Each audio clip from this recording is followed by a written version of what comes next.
예, 답변을 먼저 하고 그리고 이제 강독을 이어가도록 하겠습니다.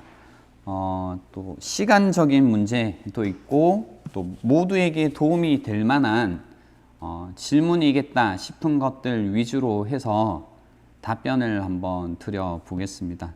네, 평소에 이제 손을 들고 질문하시는 것보다는 글로 적으시니까 훨씬 많은 분들이 참여해 주셔서 활발해서 좋은 것 같습니다. 한번 처음부터 보면요. 17절 관련해서 질문이요. 하나님이 노하셔서 얼굴을 가리셨다고 하셨는데 얼굴을 가린 건 무슨 뜻인지, 하나님께서 가리시고 감추신 건데 그래도 라는 접속사가 이해가 안 가요. 이미 죄인인데 하나님께서 가리시면 더 안 찾을 텐데 숨기신 이유를 알고 싶어요. 세 번역으로 읽어드리면, 사람의 탐욕스러운 죄 때문에 내가 노하여 그들을 졌고, 일단 사람의 이 탐욕이라는 죄 때문에 하나님께서 죄로 인하여 분노하셨다, 화가 나셨다, 그리고 그 죄에 대하여 응징하셨다, 그들을 쳤다, 징계하셨다 라는 의미고요. 내가 노하여 나의 얼굴을 가렸다라고 해서 성경에서 이제 하나님께서 얼굴을 가리신다, 또 반대로는 얼굴 빛을 비추신다라는 의미가 그 표현들이 있는데요. 성경에서 하나님께서 얼굴을 가리실 때는 하나님의 임재를 이제 하나님의 임재가 사라지는, 그래서 생명의 근원 되신 하나님의 어떠함이 다 사람으로부터 사라지는 것을 의미합니다. 또 질문을 보면 본문에서 평안은 어떤 의미인가요? 하나님께서 의인과 악인을 구분해서 주시는 뭔가 특별한 뜻이 있는 것 같아서요. 평강이라고 하면 우리가 많이 사용했던 단어인데요. 그 샬롬이라는 단어입니다. 샬롬이라고 할 때 몇 가지 이제 그 사전적인 의미가 있습니다. 하나는 여러분이 잘 아시는 것처럼 peace, 그죠? peace 이런 의미가 있고요. 그러니까 평화, 말 그대로 어떤 갈등이나 분쟁이 없는 그런 상태, 잔잔한 상태도 있을 거고요. 또 뭔가 안전한 상태도 여기 이 샬롬, 평강에 포함되고, 또 건강한 상태도 여기에 포함이 됩니다. 그래서 뭔가 온전해지고 또 만족하고 축복의 상태, 이 모든 의미가 사실 샬롬의 의미입니다. 그래서 뭔가 완벽한데, 뭔가 부족함이 없는데, 이런 것을 우리가 샬롬이라고 이야기합니다. 그래서 그런 의미로 샬롬이라는 걸 받아들이시면 될 것 같고요. 악인에게는 이제 그 평강이 없죠. 예, 평강이 없죠. 구분해서 어떤 다른 평강을 주신다기보다는 악인에게는 평강이 없다라고 그 오늘 본문 21절에 보면 이야기하시죠. 나의 하나님께서 말씀하신다. 악인들에게는 평화가, 샬롬이 없다라고 이야기하십니다. 여기에서 하나님께서 악인들에게 평화가 없다고 하시는 이유는 의인과 악인이라고 할 때 이 의인의 의미를 아시면 됩니다. 의인의 의미란 무엇이냐면 뭔가 도덕적으로 그 바르고 착한 사람이 의인이 아니라, 성경에서 의인이라고 하면 하나님과 바른 관계에 있는 사람들을 의인이라고 합니다. 그래서 악인이라고 하면 반대로 하나님과 올바른 관계에 있지 않은 사람들을 악인이라고 하고요. 의인은 하나님과 바른 관계에 있는 사람들입니다. 그러니까 하나님과 우선적으로 바른 관계에 있어야만, 그죠? 우리가 평화를 누릴 수 있게 되는 겁니다. 다음은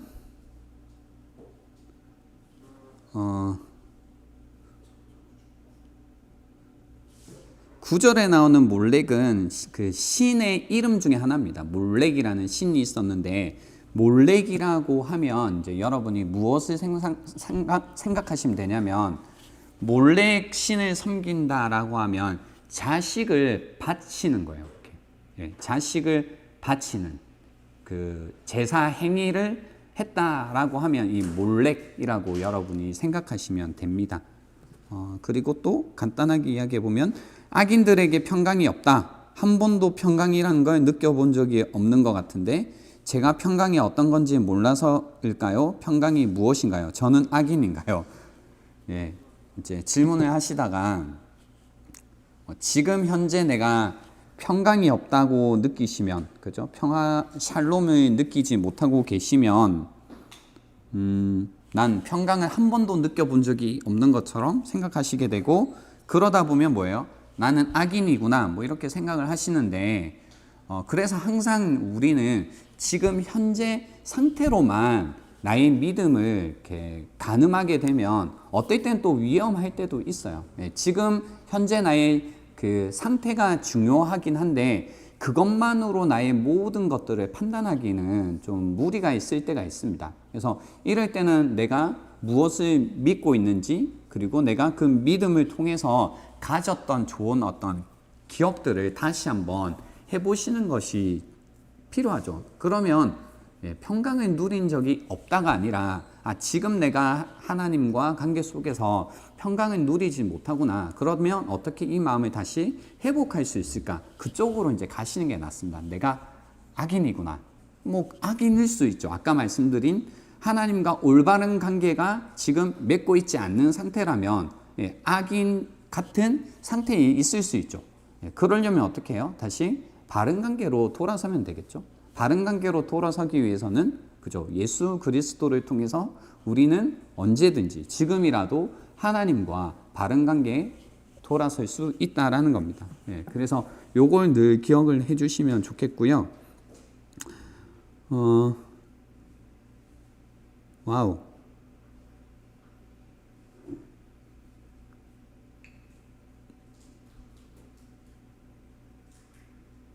질문들이 이제 계속 있는데요. 아마 또 제가 강독을 하면서 들으시다 보면 또 저절로 해결되는 부분들이 있겠다 싶어서 벌써 이제 36분이기 때문에 한번 강독을 시작을 해보겠습니다. 그래도 남는 질문들이 있으시면 나중에 카톡방을 통해서 질문을 남겨주시면 제가 또 답변을 드리는 걸로 하겠습니다. 일단 우리 이렇게 인사를 해볼게요. 사실 오늘 이사야 57장 말씀은 이렇게 좀 쪼개서 우리가 하나씩 살펴볼 만한 말씀들이 굉장히 많지만 이 말씀 중에서 이제 제가 여러분에게 던지고 싶은 메시지는 하나가 딱 있습니다. 하나가. 굉장히 많은 것들을 우리가 가지고 갈 수 있지만 이제 우리는 한 번에 하나밖에 못 하니까 한 가지 메시지만 드리도록 하겠습니다. 이렇게 인사를 해볼게요. 우리는 문제보다 큽니다. 라고 인사를 해보겠습니다. 우리는 문제보다 큽니다. 네. 이야기하셔도 됩니다. 네. 우리는 문제보다 큽니다. 아마 지금 이제 우리는 문제보다 크다라고 하면 이게 무슨 얘기지?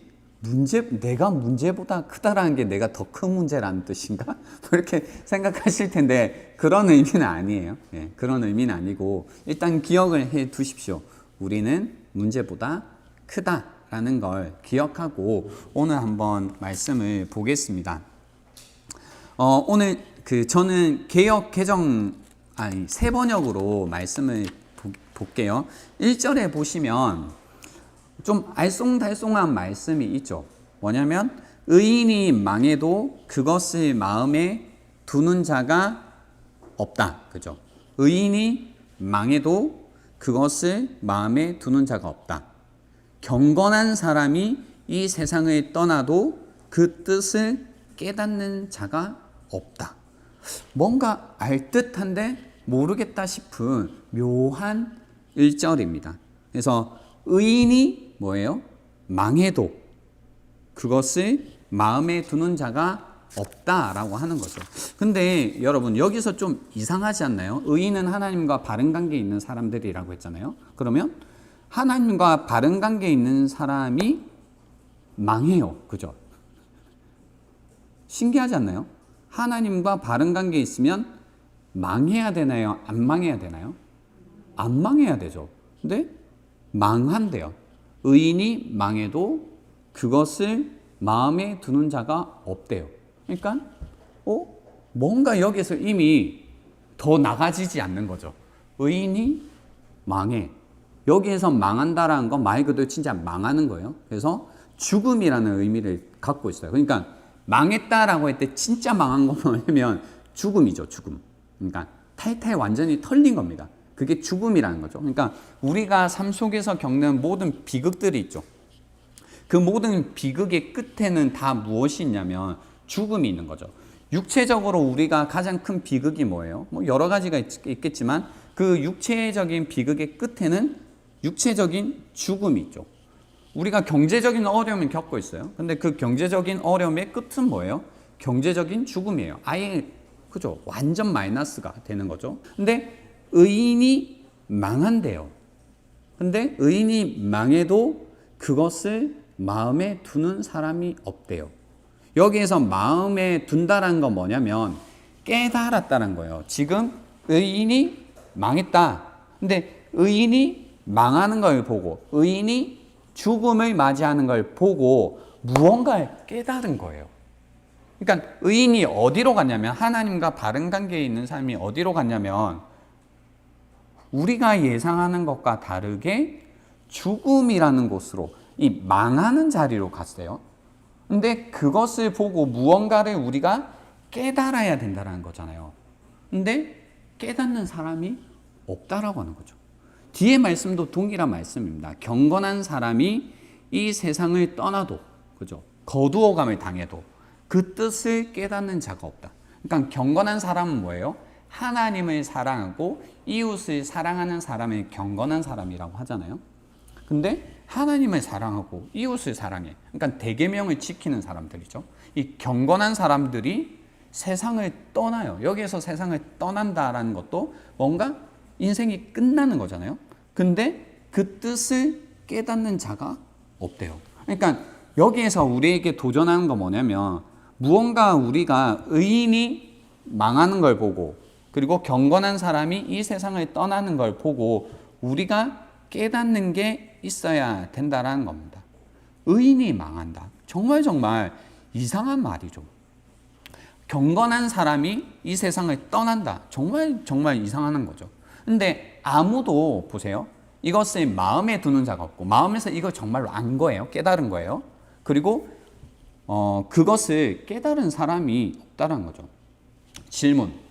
그죠? 어려운 말씀이긴 하지만 여러분도 이제 그 교회 짬밥도 있으시고 신앙생활 오래 하셨잖아요. 여러분은 이게 마음에 이제 딱 캐치가 되셨나요? 의인이 망해.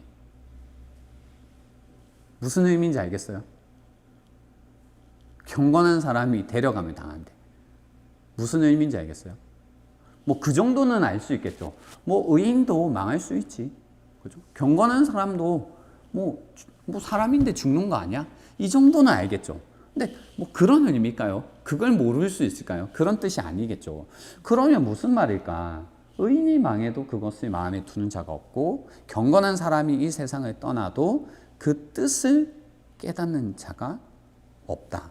이건 뭘까? 그러니까 여기에서 제가 여러분에게 드리고 싶은 어떤 주의할 점, 그러니까 우리가 우리의 인생을 볼 때도 마찬가지고 다른 사람의 인생을 바라볼 때도 마찬가지고 또 성경을 볼 때도 마찬가지인데요. 뭔가 망하고 비극적이고 뭔가 죽음이라는 걸 바라보는 여러분의 관점에 가는 건데요. 요한복음 9장에 보면 태어날 때부터 맹인이었던 사람 이야기가 나옵니다. 앞이 보이지 않는 사람 이야기죠. 거기 보면 1절에요. 예수께서 길을 가실 때에 날 때부터 맹인된 사람을 보신지라. 날 때부터요. 제자들이 물어 이르되 라삐여 이 사람이 맹인으로 난 것이 누구의 죄로 인하이니까? 라고 물어요. 그러니까 날 때부터 맹인은 무슨 생각을 하는 거예요? 아, 날 때부터 맹인인 거 보니까 이거는 자기의 죄는 아니고 부모의 죄구나. 그죠? 나서 이제 맹인이 되면 그 사람 죄라고 생각하는데 날 때부터 죄니까 누구 죄겠어요, 이건? 부모의 죄구나 생각을 하는 거죠. 누구의 죄로 인함이니까? 그러니까 물어보죠. 자기니까 그의 부모니까 물어보는 거예요. 그러니까 우리가 생각할 수 있는 건 이런 거지. 아, 날 때부터 맹인이니까 자기 죄일까? 설마? 부모 죄인가? 뭘까? 왜 맹인이 되었을까? 뭐 이런 겁니다. 그러니까 3절에 예수님께서 뭐라고 대답하시냐면 예수께서 대답하시되 이 사람이나 그 부모의 죄로 인한 것이 아니다라고 해요. 그에게서 하나님이 하시는 일을 나타내고자 하심이라라고 이야기하세요. 여기에서 우리가 보통 설교를 짧은 시간에 듣다 보니까 늘 너무 빠르게 결론을 들어서 그렇지, 사실 예수님이 먼저 우리에게 딱 던져주시는 메시지는 무엇이냐면요, 그런 의미는 사실 좀 더 뒤에요. 어떤 의미가 뒤에냐면 늘 들어왔던 거. 그러니까 맹인, 하나님께서 영광 받으시기 위해서 맹인으로 만드셔서, 이거는요 사실 지금 예수님이 탁 던지시는 메시지가 아니에요. 지금 딱 던지시는 메시지는 뭐냐면 사람들의 질문, 이 제자들의 물음에 대한 답변이셨잖아요. 제자들의 물음은 뭐냐면 어떤 고정관념이 있어요. 아, 이거 이 날 때부터 앞이 보이지 않는다면 이 사람의 죄나 혹은 부모의 죄로 인해서 이런 비극 혹은 이런 어려움, 이런 고난, 이런 고통을 겪고 있는 거야 라고 생각하고 물어본 거죠. 그러니까 예수님은 뭐예요? 뭐라고 하시는 거예요? 야, 네가 생각하는 거 아니야 라고 하시는 거예요.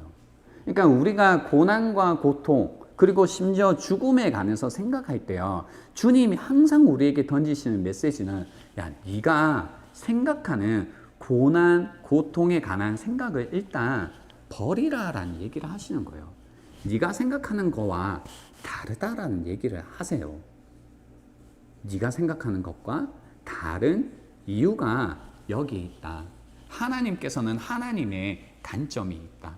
이 죽음과 고통과 고난과 인생의 어떤 어려움을 바라보시는 하나님만의 관점이 있다. 그것을 알려고 하라라는 뜻이지, 지금 이 고통은 다 하나님의 영광을 위한 것, 이런 단순한 의미는 아니라는 겁니다. 우리가 여기에서 사실 어떤 불평과 불만들이 많이 생기잖아요. 나의 이 어려움이 다 하나님의 영광, 그분의 높아지심을 위한 거야? 뭐 나중에 신앙이 깊어지면 이 말 속에 담긴 깊은 의미도 깨달았기 때문에 아무렇지도 않아요. 그렇지만 그 깊은 의미로 가기 위해서는 첫 번째 뭐냐면요, 아, 고통과 고난, 죽음, 어려움, 인생의 어떤 우리가 직면하게 되는 문제들에 관해서 내가 가지고 있는 고정된 어떤 생각들을 먼저 버려야 되는구나를 기억하시라는 겁니다, 여러분. 그리고 오늘 본문도 여러분이 이해하시기 위해서는 동일한 겁니다. 그러니까 말씀드린 망하는 것, 비극, 죽음, 거두어 가심에 대한 여러분의 생각이 있는 한 이거는 말도 안 되는 거죠. 의인이 왜 망해? 그죠? 의인이 왜 망해? 아니, 경건한 사람이 이 세상에서 거두어 감을 당해? 그럼 이게 뭘 할 말이 있어? 그러니까 그 뒤에 말씀이 전혀 여러분의 고정관념을 가지시고 망한다라는 걸 보시면 이미 뒤에 말씀들이 이해가 안 되실 거예요. 아마 오늘 묵상하실 때 그랬던 분들이 꽤 있지 않았을까 조심스럽게 추측해 봅니다. 그죠? 아니, 뭐야 이게, 의인이 망하고 뭐 경건한 떠나네. 근데 뭐 이거 다 좋은 일이라고 하네. 뭐 이런 거 있잖아요. 이런 거. 그러니까 거기에서 중요한 건 뭐냐면 여러분이 일단 죽음과 어떤 이 고통과 고난을 향해서 가지고 계신 여러분의 그 관점, 여러분이 이미 막 이렇게 나는 그렇지 않다라고 생각하지만 이미 갖고 있는 고정관념을 버리는 게 필요합니다. 그럼 한번 볼게요. 의인이 망하고 경건한 사람이 세상을 떠나는 것은 무슨 의미인가? 우리가 생각할 때 이거 끝난 거네. 야, 이거 망한 거면 망했네. 데려감을 당했으면 끝났네. 라고 하지만 하나님은 이걸 뭐라고 말씀하시는가? 그죠? 우리의 고정관념을 내려놓고 보시면, 보세요. 실상은 뭐라고 해요? 실상은 재앙을 피하여 가는 것이다 라고 하세요. 그리고 그는 평화로운 곳으로 들어가는 것이다 라고 하고, 바른 길을 걷는 사람. 그렇죠? 의인, 경건한 자, 바른 길을 간 거죠. 바른 길을 걷는 사람은 자기 침상 위에 편히 누울 것이다. 평화에 관한 이야기를 하시는 거죠. 그러니까 이런 얘기죠. 우리가 침상 위에 편히 누웠다라는 건 뭐 끝난 얘기 아니에요. 이거는 거의 뭔가 우리가 그 죽음을 앞두고 있는 마지막 임종시에 침상에 누워서 편히 누워 있을 수 있다면 이건 끝난 겁니다. 그런 거 있잖아요, 여러분. 그 가끔 장례식이 있으면 물어보잖아요. 편히 가셨냐고. 그러니까 막 그 임종 직전까지 어떤 지병으로 인해서 고통스러워하시고 어려워하시고 힘들어하시고 하실 수 있고요. 그리고 또 누군가는 뭐 임종까지 아무 뭐 살며 편하게 뭐 지내고 오실 수 있는데 딱 임종 직전에 사람들마다 표정이 다 달라요. 누군가는요, 말도 안 되지만 그렇게 뭐 10년 이상 20년 지병을 가지고 힘들어 하셨는데 그죠? 웃으시면서 세상을 떠나시는 분도 있고, 어떤 분들은 정말 평안해 보였는데 죽기 직전에 정말로 이제 죽고 싶지 않아서 막 굉장히 고통스러운 가운데 떠나시는 분들도 있는 거예요. 그죠? 그러니까 그때 그 순간 기분이 좋았다 뭐 이런 의미가 절대 아니라 그게 인생 가운데, 그죠? 어떻게 어떤 길을 걸어왔느냐, 그죠? 결국은 침상에서 편히 눕는지 편히 눕지 않는지를 결정한다라는 겁니다. 그래서 여기에서 그거예요. 야, 의인이 망했다. 그리고 경건한 사람이 세상을 떠났다. 그런데 그는 평화로운 곳으로 들어갔다. 그는 뭐예요? 실상은 재앙을 피하여 갔다라는 이야기를 하신 겁니다. 이거 이제 계속 잘 생각해 보세요. 의인은 망하고 경건한 사람이 거두어감을 당했지만 실상은 뭐예요? 재앙을 피하여 갔다는 겁니다. 일단 아닌 것부터 얘기할게요. 뭔가 이 땅 가운데 굉장히 큰 재앙이 있을 거여서 죽는 게 더 낫다 이런 의미 아닙니다. 예. 그렇게 이해하시면 이제 계속 여러분이 성경을 이해를 못 하시는 거예요. 그런 뜻은 일단 아닙니다. 내려놓으시고, 그럼 무슨 뜻이냐? 그죠? 뭔가 죽었고 데려감을 당했는데 그게 실상은 재앙을 피한 것이고 실상은 그는 평화로운 곳으로 들어갔다라는 건 어떤 의미냐면, 보세요. 의인과 경건한 사람, 그래서 바른 길을 가는 사람, 망하고 죽는 게 재앙을 피하는 거다라는 겁니다. 망하고 죽는 게 재앙을 피하는 거다라는 겁니다. 그러니까 죽음, 재앙, 비극 쪽으로 가버렸는데 뭐예요? 그게 실상은 재앙을 피한 거다라는 겁니다.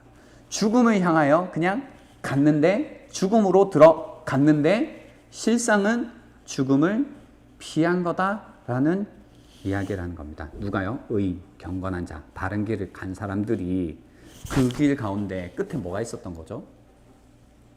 망함, 죽음, 그죠? 이 있었지만 거기로 가버린 거예요. 근데 그게 실상은 재앙을 피한 거고, 그죠? 평화로운 곳으로 간 거예요. 그러니까 죽음과 거두어감과 어떤 그것을 통과해서 아예 다른 세상으로 지금 넘어간 거예요. 자, 보세요. 여러분, 사실 두 개의 세상이, 세계가 있다고 생각하시면 돼요, 여러분. 우리가 이제 흔히 말하는 이 세상이 있고요. 그리고 또 다른 세상이 있어요. 근데요, 우리가 살고 있는 이 세상이 어떤 세상이냐면 죽음, 그죠? 죽음이라는 끝이 있고 그 가운데 뭐예요? 고통과 슬픔과 각종 문제, 악, 그죠? 이 가운데 우리가 살고 있죠. 그런 이제 악한 세상 가운데 우리가 살고 있어요. 그러니까 우리가 살아가는 삶의 방식은 뭐냐면 죽음으로부터 도망가는 삶의 방식들, 비극으로부터 피하려는 삶의 방식들, 삶의 문제로부터 어떻게든 그걸 이렇게 나는 그 문제를 겪지 않으려고 이제 하는 방식들, 그것이 이제 우리가 살아가는 삶의 방식이라는 거죠. 그러니까 죽음으로 가지 않고요. 거두어감을 당하는 쪽으로 가지 않고 반대로 가려고 해요. 그래서 어떻게 살아요? 3절부터 이제 그 말씀이 있는 겁니다. 그러니까 망하고 죽는 길이 아니라 어떻게든 이 망할 수밖에 없고 죽을 수밖에 없는 이 세상에서 어떻게든 살아보려고 하는 모습, 사람들의 모습 뭐예요? 일단 4절에 보시면 보세요. 너희가 누구를 조롱하는 거냐? 뭐예요? 막 의인과 경건한 사람들을 조롱하는 모습이죠. 야, 그렇게 살면 안 돼. 야, 그렇게 살면 너희 못 살아. 뭐예요? 야, 그렇게 살면 죽어. 그러니까 극단적으로 얘기한 거예요. 야, 그렇게 살면 죽어. 야, 그렇게 하나님 하면서 살아봤자 너희들 아무것도 가지는 거 없고 그렇게 살면 불행해. 어떻게 살라고 그래? 그죠? 어떻게 살라고 그래? 무슨 말이에요? 너 죽는다는 얘기죠. 그죠? 죽어. 그죠? 야, 그런 식으로 하면 안 돼. 그러니까 조롱하고, 그죠? 조소하는 겁니다. 의인과 경건한 사람들을 조롱합니다. 그죠? 일단 조롱하죠. 그리고 5절에 보시면 자신의 정욕에 불타죠. 자신의 욕심에 불타서 이제 아까 전에 말씀드린 것처럼 5절에 보시면 그 자식들을 죽여 제물로 바치는 겁니다. 그죠? 그러니까 무슨 대가를 치루어서라도 이 죽음으로부터 벗어나 보려고 하는 거죠. 이 자식들을 죽여 제물로 몰래에게 바치는 이 제사 행위인데요. 뭐예요? 지금도 이제 많은 사람들이 이런 생각해요. 미쳤다. 어떻게 자기 자식을 죽이냐. 하지만 지금 똑같은 일이 여러분 벌어지고 있어요. 얘기해 볼까요? 지금도요. 뭐 우리가 흔히 말하는 맞벌이 부부 뭐 이야기하지만 맞벌이 부부 자체를 제가 뭐 비난한다기보다 그거죠. 맞벌이를 하는 이유가 그죠? 우리가 조금이라도 돈을 더 벌고 함께 모아서 잘 살기 위해 그죠? 그래서 내가 충분히 내 자녀에게 그죠? 애정과 뭔가 시간을 쏟아야 되지만 그 시간과 정성을 쏟는 것 대신 그래서 이 아이에게 마땅히 가야 되는 마음과 애정을 쏟는 대신 그러니까 아이를 팔아서 우리가 돈을 얻고 벌어서 내가 그래야만 살 수 있다고 생각하고 사는 것 이거 자체가 여러분 크게 다르지 않아요. 자식을 죽여 재물을 바쳐서 살려고 하는 모습과 사실 전혀 다르지 않습니다. 전혀 다르지 않습니다. 여러분 지금 뭐 여러분도 그럴 수 있고요. 그 아이들을 보면요. 뭐 저도 아이를 키우고 있지만 아이들에게는 뭐 돈으로 안 되는 게 많아요. 그러니까 뭐 맛있는 거 사주고 좋은 옷 입히는 걸로 안 되는 아이들의 니즈가 있어요. 부모가 반드시 함께 있으면서 몸을 맞대면서 있어줘야 되는 에너지를 주고 함께 이렇게 어울려줘야만 채워지는 그게 있어요.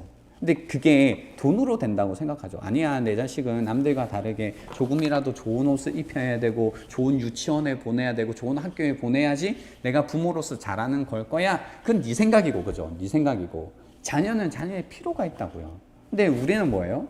이래야지 내가 잘 사는 거라 내가 이래야만 살 수 있다 라는 생각 때문에 자식을 죽여 제물로 바치고 우리는 뭔가 물질적으로 풍요로운 삶을 살려고 애쓰는 거죠.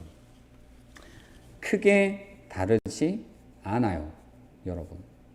그래서 여러분도 앞으로 뭔가 가정을 꿈꾸시고 자녀 교육 뭐 이런 거 생각하실 때 생각해 보셔야 됩니다. 맞벌이라는 어떤 라이프 스타일을 선택하실 수 있지만 그럼에도 불구하고 그 안에서 내가 무엇을 놓치지 말아야 될지를 늘 생각을 하셔야 된다는 겁니다. 그러니까 그런 얘기죠. 자기의 욕심에 불타고 자식들을 죽여서 제물로 바치고 그리고 밑에 보시면 우상 맞죠? 우상 얘기 나오잖아요. 우상을 세우고 다른 신들을 섬기고 그러니까 이 시대의 문제는 하나님을 섬기지 않은 것이 아니라 하나님과 다른 신을 함께 섬긴 거다. 혼합주의가 문제였던 거죠.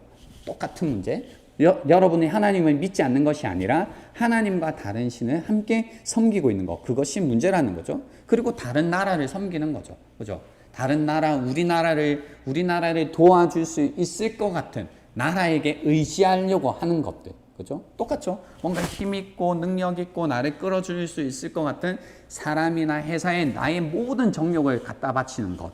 그러니까 회사 생활 열심히 하세요.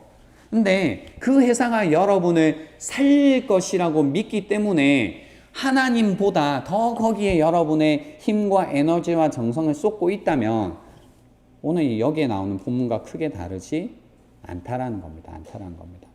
않다라는 겁니다. 커리어에 여러분 너무 목숨 걸지 마세요. 일 열심히 하셔야 되지만 커리어보다 하나님께 목숨을 거셔야 돼요. 그런 마음이잖아요. 내가 커리어에 목숨 걸지 않으면 그죠? 내가 죽을 것 같잖아요. 그래서 죽음으로부터 피하기 위해서 우리는 커리어에 목숨 걸죠. 생각해 보시라는 겁니다. 그러니까 이제 11절 말씀에 하나님께서 이렇게 이야기하시는 겁니다. 내가 그처럼 무서워하는 신들이 누구냐? 그죠? 도대체 그 신들이 얼마나 무서우면 나를 속이면서까지, 나를 까마득히 잊어가면서까지 그 신들에게 매달리느냐 하는 거죠. 사실 여기에서 신은 우리가 다른 신들을 섬기는 것 같지만 정말 두려워하는 건 이 죽음에 관한 거겠죠. 그러니까 뭐예요? 죽지 않고 살고 싶으니까 이제 그 신에 매달리면서 사는 거죠. 나를 죽지 않게 할 것 같다라는 것들에 우리가 끝까지 매달린 겁니다. 커리어일 수도 있고, 그리고 뭐 연인일 수도 있습니다. 그리고 부모님일 수도 있고, 무엇이든 이제 내가 이거가 있어야만 내가 살 수 있다고 여기는 그것이 다 여러분의 신, 우상이라는 겁니다. 그러니까 이제 내가 오랫동안 침묵하고 있었다고 너희가 나를 경외하지 않는 것이냐라고 이야기합니다. 그러면서 12절에 너는 내가 하는 일이 다 옳다고 생각하겠지만, 그죠? 나 살라고 한 건데 옳은 거 아니야? 생각하겠지만 내가 한 일, 내가 다 폭로할 것이다. 너의 우상들이 보세요. 너를 돕지 못할 것이다. 여기에서요, 키는 이겁니다. 우리가 여기에서 왜 이런 삶의 방식을 택했다고요? 살라고. 그러니까 너무 단순한 이유죠. 단순하지만 너무 삶과 딱 밀접되어 있는 문제죠. 이해는 되잖아요. 살려고 뭘 못해요. 해야지. 근데 보세요. 그렇기 때문에 네가 옳다고 생각하겠지만 네가 한 일 내가 다 알려줄게 뭔지. 네가 살려고 한 거, 네가 죽음으로부터 달아나려고 한 것, 너의 그 우상들 너를 돕지 못해. 그러니까 죽음으로부터 너를 건지지 못해. 이 얘기를 하시는 겁니다. 그래서 13절에 너의 우상들에게 살려달라고 부르짖어 봐. 네가 살라고 그렇게 붙들었던 그 우상들에게 진짜 네가 살려달라고 부르짖어 봐. 오히려 바람이 우상들을 날려버릴 것이며 입김이 그것들을 쓸어버릴 것이다. 그죠? 무서운 말씀이죠. 이 뭐 저주의 말씀이 아니에요, 여러분. 가만히 보면 내가 죽지 않기 위해서 죽음으로부터 하나님 외에 선택했던 그 모든 방식들이 결국 나를 살게 하면 되는데 살게 하지 않는다는 겁니다. 하나님 지금 그 실상을 드러내서 보여주고 계신 겁니다. 야, 그거 살려달라고 해봐라. 네가 살려고 붙들었는데 그럼 진짜 살려달라고 해봐라. 근데 그거 너 살리지 못한다 라는 이야기를 하고 계신 겁니다. 그러면서 그러나라고 하죠. 그러나 나에게로 피하여 오는 사람, 그죠? 나에게로 피하여 오는 사람은 땅을 차지하여 거기에서 살고 나의 거룩한 성전에서 나를 예배할 것이다. 여기 되게 재밌죠? 나에게로 피하여 오는 사람, 의인이 되는 거죠. 경건한 사람이 되는 거죠. 근데 의인과 그 경건한 사람은 어디로 갔어요?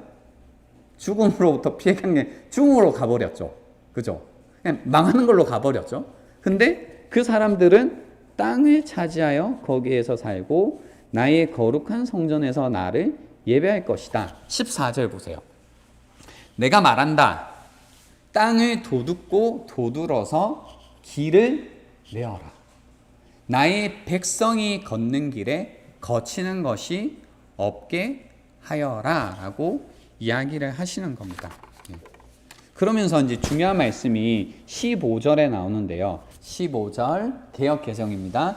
지극히 존귀하며 영원히 거하시며 거룩하다 이름하는 이가 이와 같이 말씀하시되 내가 높고 거룩한 곳에 있으며 또한 통회하고 그죠?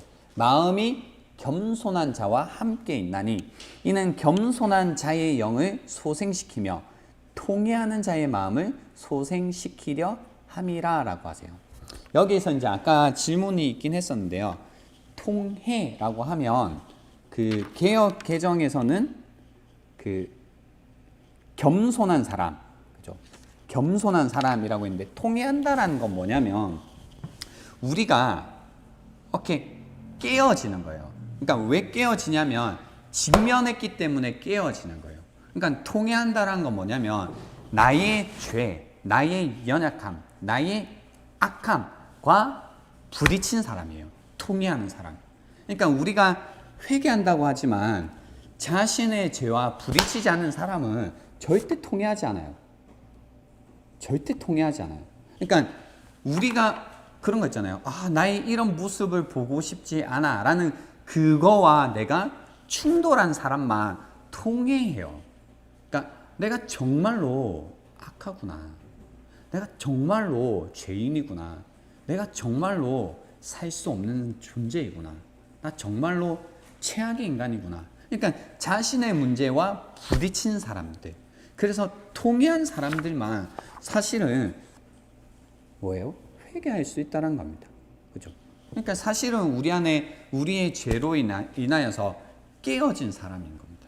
그러니까 겸손함이 찾아오는 거죠. 근데 이게요, 하나님의 말씀으로 인해서 통회하고 회개하고 겸손해지는 거와 또 다른 게 있어요. 그러니까 아마 여러분이 실제로는요, 이 통회가 일어났을 때, 내가 나의 죄와 부딪혔을 때, 나의 어떤 어두운 부분과 내가 직면하게 될 때 우리는 겸손해지지 않아요. 실제로는. 어떻게 돼요? 이런 말 있죠. 상처 입은 사람이 뭐라고 해요? 상처를 주죠. 그러니까 상처 입은 사람이 상처를 치유하는 게 아니라 상처 입은 사람이 상처를 뭐예요? 주죠. 그죠? 뭔가 내가 그 고통스러운 경험이 있는 사람들이 사실 고통을 주죠. 그래서 실제로 지금 뭔가 내가 굉장히 마음이 힘들고 괴롭고 막 이런 사람들이 그 안에서 마음이 겸손해져서 다른 사람을 막 이렇게 잘 대하고 하는 게 아니라 자신의 어떤 문제에 지금 부딪히고 있는 사람들은 뭐예요? 굉장히 날카롭고 훨씬 자기 중심적이고 시야가 좁아지고 다른 사람들 보이지 않고 뭐 겸손하기보다는 그죠? 막 그거죠. 더 지적질하고 이런다니까요. 그러니까 내가 어떤 문제에 나의 그 제약된 모습과 부딪힌 사람은 보통 그 안에서 죄책감 뭐 이런 것들을 가지면 더 다른 사람들이 지적하고 막 뭐라고 한다니까요. 겸손해지지 않아요. 이게 일반적인 거죠. 그렇지만 하나님 안에서 통회한 사람들은 이 마음이 겸손해지는 겁니다. 왜냐하면 이 죄의 문제와 부딪혔을 때 그 가운데 나의 어떤 무력감을 느끼지만 그렇기 때문에 우리에게 어떤 분이 필요한 걸 아냐면 구원자가 필요한 걸 알기 때문에 그 안에서 겸손한 마음을 가진다라는 겁니다. 그렇죠? 겸손한 마음. 그렇죠? 그리고 우리는 이제 문제가 생겼을 때 보통은 이런 통회하는 상황이 오면 뭐예요? 일이 잘 되지 않고. 그러니까 항상 우리가 죄라고 하면 너무 어떤 도덕적인 부분만 생각해 버리잖아요. 근데 통회하는 건 뭐예요? 어떤 내가 일을 진행을 해요. 근데 일을 진행하다가 일에 어떤 어려움과 부딪힐 때가 있죠. 통회하게 되죠. 근데 그때 어떻게 돼요? 훨씬 예민해지죠. 나에게 문제가 있기 때문에 뭐예요? 내가 어떤 나의 일이 내가 컨트롤이 안 되죠. 통제가 안 되면 여러분 뭐가 일어나나요? 분노, 그죠? 화가 나죠. 열받죠. 그러니까 겸손해지는 게 아니고 열받아요. 그죠? 그러고 나서 이게 다 뭐야? 뭐 이렇게 하는 거죠. 그죠? 근데 하나님 안에서 통회하는 사람들은 이런 문제에 부딪혔을 때 다른 길을 선택하죠. 뭐예요? 아, 역시 인생은 내 손 안에 있는 게 아니구나. 내가 다스리는 게 아니었구나. 역시 하나님께서 인생을 다스리시는구나 라고 하면서 겸손한 길로 와요. 그러니까 사실 통회는 할 수 있어요. 사람들, 그러니까 안 믿는 사람들도 통회는 해요. 어떻게 통회를 안 하겠어요? 문제들이 있는데. 그 문제에 부딪히잖아요. 아무리 피하려고 해도 그 문제에 부딪혀야 될 때가 있죠. 그렇지만 부딪혔을 때 어떤 길을 보통 가냐면 여기에서도 아까 말씀드린 죽음으로부터 피하는 길을 선택하죠. 그죠? 그죠? 내 죄와 내 문제와 부딪힐 때 죽을 것 같으니까 피하죠. 그러니까 다른 사람들 비난하고 욕하고 분노하는 쪽으로 가는 겁니다. 뭐예요? 살겠다는 거죠. 나 살겠다. 근데 뭐예요? 그리스도인들은 그런 통회하는 순간 그냥 내가 죽는 길로 가죠. 하나님, 내가 아닙니다. 그죠? 죽었다는 게 뭐예요? 나의 통제권을 하나님께 내어드리는 쪽으로 가는 거죠. 하나님, 이거 내 손에 있는 게 아니군요. 하나님, 이 가운데 나의 연약함이 있군요. 나의 악함이 있군요. 그래서 죽음으로 가버린다는 겁니다. 그죠? 똑같은 상황에서 두 가지 길이 있는데 하나는 그냥 죽는 쪽으로 가고 또 하나는 사는 쪽으로 가요. 죽는 쪽으로 가는 사람은 겸손해지고 사는 쪽으로 가는 사람은 뭐예요? 그 안에서 분노와 더 이걸 어떻게든 해보려는 쪽으로 가죠. 그죠? 그렇게 된다는 거예요. 이 세계. 보세요. 여기에서는 통일까지는 사실 제가 볼 때는 문제에 부딪힌다는 건 다 똑같아요. 모든 그러니까 우리가 이 세상에 산다는 건 그 끊임없이 다가오는 문제를 직면하며 산다는 뜻이죠. 그죠? 고통으로부터 벗어날 수 없다라는 것. 그래서 세상의 그 누구도 이제 유일한 진리를 모두가 동의하는 유일한 진리는 뭐냐면 죽음을 맞이한다는 거죠. 그죠? 죽음을 맞이한다. 예외가 없죠. 그렇지만 이 분명한 진리에 대해서 삶의 방식은 사람들이 선택을 한다는 거죠. 누군가는 죽음으로부터 어떻게든 살려는 사람들. 그러나 어떤 사람은 죽음으로 가는 사람들. 이제 오늘 이 말씀이 조금씩 이해가 됩니까? 1절 말씀 여러분. 의인이 망해도 그것을 마음에 두는 자가 없고 경건한 사람이 이 세상을 떠나도 그 뜻을 깨닫는 사람이 없다. 의인은 망하는 길로 가요. 경건한 사람은 죽음으로 가요. 그죠? 그렇지만 이쪽으로 부딪히는 것, 죽음으로 가는 것, 이것이 실상은 재앙을 피하여 가는 것이고 그게 평화로운 곳으로 들어가는 것이다. 그리스도인들이라면 사실 이거 누구보다도 분명하게 마음에 두고 누구보다도 이거 분명하게 깨달은 사람이라는 겁니다. 여러분, 제가 오늘 이거 한 가지 이야기만 하겠다고 했잖아요. 그죠? 뭐라고 말씀드렸죠? 우리는 뭐보다 크다? 우리는 문제보다 크다라고 했어요. 문제. 우리는 문제보다 크다라고 했어요. 그러니까요, 이 문제라는 이제 분명히 인생의 벽이 있어요. 근데 사실 궁극적으로는 죽음이라는 게 있겠죠. 이 벽이 있어요. 근데 우리는 어떻게든 이 죽음의 문제, 이 문제를 피해 보려고 해요. 그러니까 교회 다니면서도 그런 사람들 있잖아요. 이 하나님, 제가 하나님 열심히 믿을 테니까 이 문제가 저에게 닥치지 않게 해주세요. 그러니까 뭐예요? 하나님을 통해서 똑같은 방식을 택하는 거죠. 그러니까 다른 신을 섬기는 것과 별로 다르지 않는 방식을 택해요. 그러니까 이 문제, 이 죽음이라는 것으로부터 도망가는 길을 선택해요. 그러니까 이 문제가 너무 두려운 거죠. 그러니까 어떻게든 주님, 제가 열심히 기도하고 헌금도 하고 막 할 테니까 어떻게든 주님 이것으로부터 좀 벗어나게 해주세요. 그죠? 이런 일 나 안 당하게 해주세요. 그러니까 이제 우리가 언제 시험 들어요? 이 문제 당할 때 시험 들잖아요. 내가 그렇게까지 열심히 기도하고 하나님 섬기고 했는데 왜 나한테 이런 문제가 오는 겁니까? 예? 이해가 되세요? 근데 이게 뭐예요? 우리는 이 문제로부터 피하는 사람들이 아니고 문제로 뭐라고요? 가는 사람들이라고요.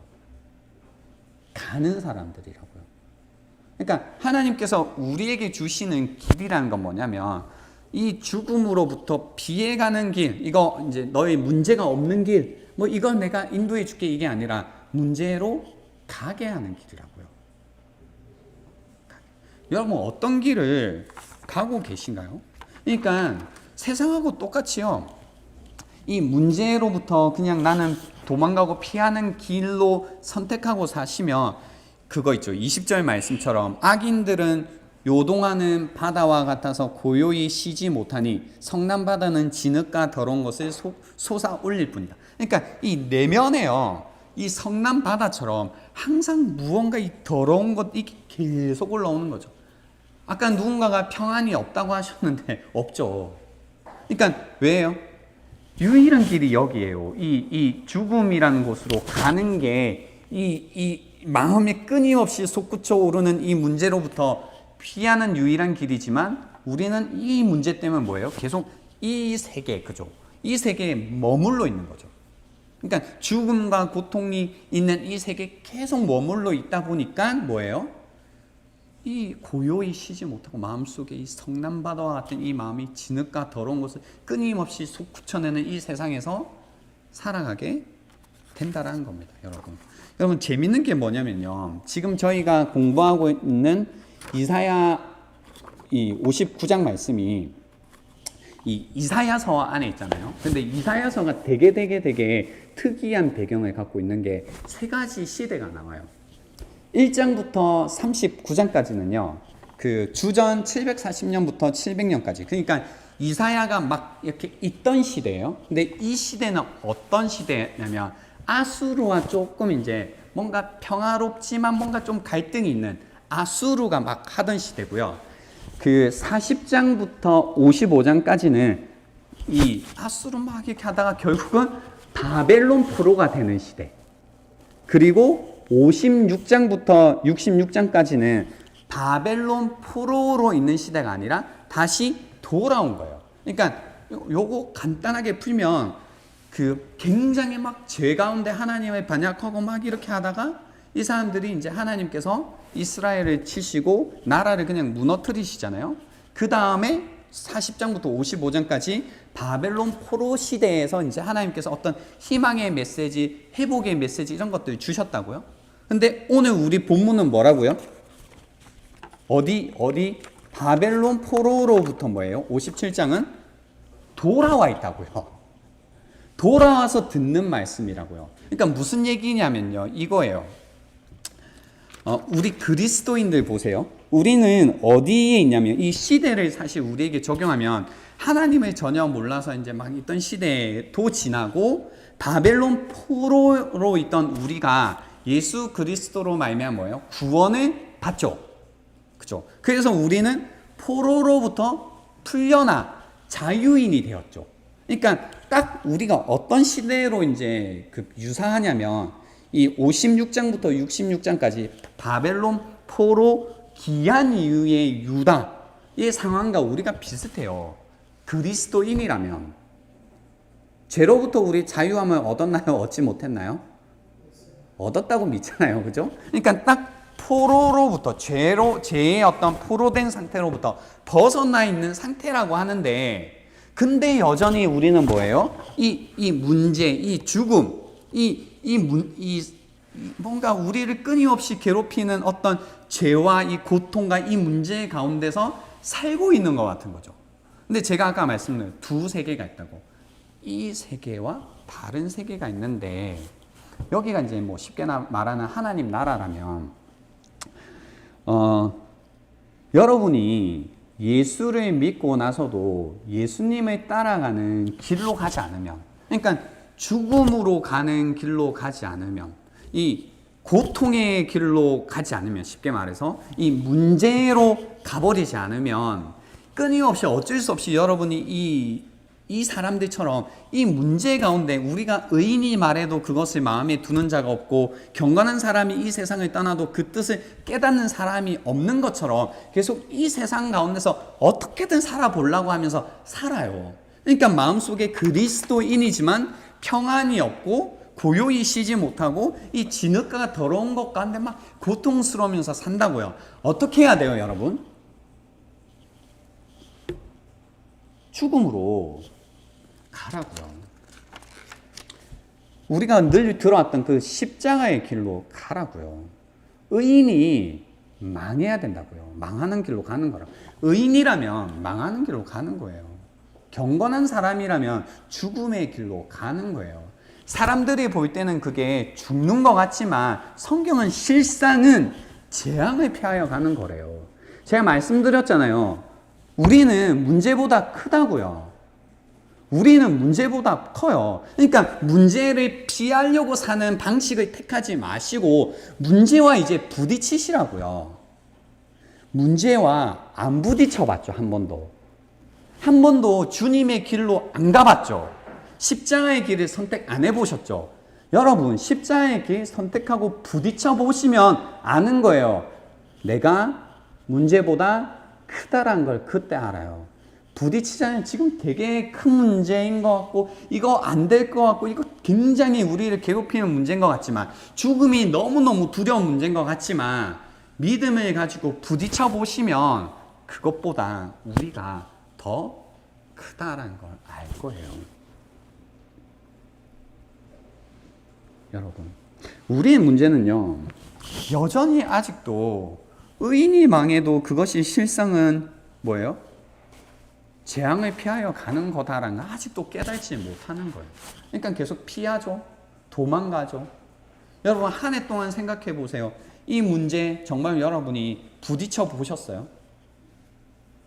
믿음을 가지고 주님께서 초대하시는 그 길로 가보셨어요? 아니면 세상이 말하는 것처럼 계속해서 죽음으로부터 도망가고 달아나고 피하고 어떻게든 그런 문제들을 지연시키는 방식들을 선택하며 살아오셨지 않냐라는 겁니다. 우리는 문제보다 커요. 이 문제를 부딪히셔야 된다고요. 그게 망하는 것, 그게 죽는 것 같아도 거기 부딪혀 보시면 실상을 알게 된다고요. 그게 재앙을 피하는 것이고 그것이 평화로운 곳으로 가는 것이다라는 겁니다. 거기에 참된 평안이 있다라는 겁니다. 여러분 하나님을 믿는 사람이라면 여러분이 문제보다 큽니다. 여러분이 심지어 죽음보다 큰 사람들이 되었습니다. 이사야는 몰랐지만 이게 죽음보다 크다라는 의미, 하나님께서 그 의미로 우리에게 주신 게 뭐냐면 부활의 능력을 우리에게 주셨다는 겁니다. 부활의 능력으로 산다? 문제와 부딪히며 사는 겁니다. 그것이 정말 죽는 것 같아도 십자가를 통해서 부활을 우리에게 드러내신 예수 그리스도가 계시기에 우리가 그 믿음으로 문제와 부딪히는 겁니다. 여러분 하나씩 해보십시오. 여러분 정말로 여러분을 괴롭히고 힘들게 하고 끊임없이 괴롭히던 그 문제가 무엇이 있습니까? 그죠? 그거와 부딪히는 길을 가십시오. 주님을 붙들고 그 문제와 부딪히십시오. 여러분이 문제보다 큽니다. 부딪히시기 전까지는 거기에 압도당해 계시겠죠? 그렇지만 알 겁니다. 그 죽음보다도 여러분이 믿고 있는 예수 그리스도가 더 큰 분이시기 때문에 그분과 바른 관계를 맺고 있고 그분을 마음에 다해서 사랑하는 자들은 죽음조차도 실상은 재앙을 피하여 가는 것이고 평화로운 길로 평안을 누리는 길로 간다라는 겁니다. 그래서 여러분의 삶 가운데 평안을 선택하십시오. 거짓 평안이 아니라 참된 평안을 선택하는 길로 가시라는 겁니다.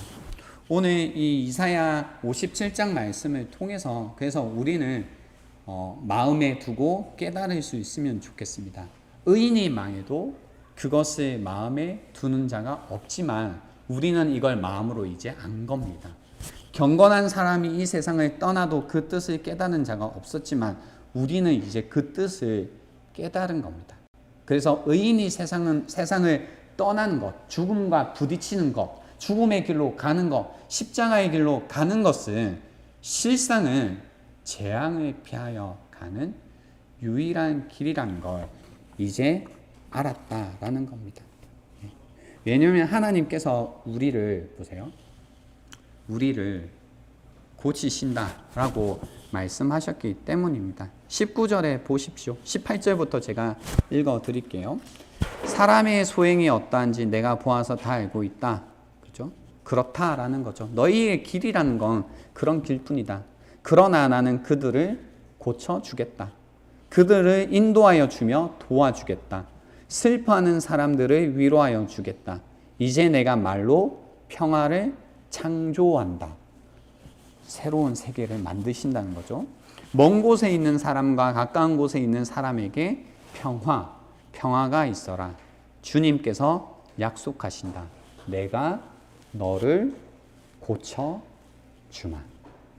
내가 너를 고쳐주마. 우리를 고치시는 하나님. 우리의 문제를 고치시는 하나님. 그 하나님이 우리에게 있음을 알고 그 하나님을 붙들고 이 문제와 부딪히시라는 겁니다. 십자가의 길로 다시 여러분 가시라라는 겁니다. 이제 말씀을 정리하겠습니다. 오늘 아마 들으시면서 여러 가지 생각이 드시겠죠? 그러니까 내가 가고 있는 길은 뭐지? 이 죽음으로부터 계속해서 도망가는 길. 그래서 뭐예요? 돈 많이 버는 길. 뭔가 뭐예요? 좋은 집을 얻는 길. 뭔가 안정적인 어떤 직장을 얻는 길. 이거 이제 우리가 생각할 때 다 사는 길 같잖아요. 근데 그게 아니라는 거예요, 여러분. 그게 아니라는 거예요. 주님의 길로 지금도 우리가 선택하고 갈 수 있으면, 그죠? 우리를 고치시는 하나님, 그 하나님을 의지해서 십자가의 길, 그 길이 우리로 하여금 사실은 실상을 살게 하는 길이고 우리에게 평화를 주는 길이다라는 걸 다시 한번 기억할 수 있으면 좋겠습니다. 네, 오랜 시간 오늘 낮부터 우리가 함께 했었는데요. 오늘 말씀을 여러분이 스스로 묵상하시는 것 가운데 또 기도하시는 것 가운데 또 오늘 함께 만남의 오두막 가운데서 들었던 이야기 가운데 또 산책하시는 가운데 또 오늘 강독을 통해서 분명히 여러분에게 주시는 하나님의 메시지가 있을 겁니다. 그 메시지를 오늘 꼭 붙드시고 그 메시지 가운데서 여러분이 다시 한번 살 길을 찾으시면 좋겠고요. 오늘 늦은 시간까지 너무너무 수고 많으셨고 또 이 자리에 이제 아직까지 남으셔서 그죠? 애써주시는 우리 임원분들 그리고 이제 스텝 함께 계신데 우리 감사의 박수하면 안 들리겠죠? 댓글로 좀 감사의 댓글을 좀 남겨주시고 원래 이제 수고하신 분들을 잘 이렇게 해드리는 게 필요합니다. 그죠? 내가 섬길 때는 드러내지 않지만 내가 안 섬길 때는 섬기시는 분들을 최대한 드러내주는 게 그리스도인들이 하는 일입니다. 그죠? 그래서 많이 드러내주시고 칭찬해주시고 격려해주시면 좋겠고요. 내일은 또 저희가 예배 시간 가운데 이 말씀과 이어서 이제 그 길을 가겠다고 결심하였습니다. 라는 주제를 가지고 그래 내가 이제 이 십자가의 길을 간다면 결심했다면 어떻게 해야 되는지에 관해서 내일 같이 히브리서 12장 말씀을 통해서 함께 살펴보도록 하겠습니다. 내일 또 기대해 주시고요. 오늘 밤에는 유튜브니 오락이니 게임이니 또 뭐예요, 여러분? 쇼핑이니 또 뭐 할 수 있나? 하는 거 얘기해봐. 그런 것들 오늘은 이제 하지 마시고, 그죠? 하지 마시고 오늘 나에게 주셨던 말씀을 좀 집중해서 계속 생각해 보십시오. 요만큼 이제 우리가 하나님께 주목하는 게 굉장히 어려운 일이거든요. 그래서 오늘 밤은 더 하나님께 주목하고 이 길을 계속해서 어떻게 하면 갈 수 있을까를 고민하시는 시간이 되면 좋겠습니다. 오늘 수고 많이 하셨고요. 내일 또 영상을 통해서 우리 함께 만나도록 하겠습니다. 수고하셨습니다. 안녕.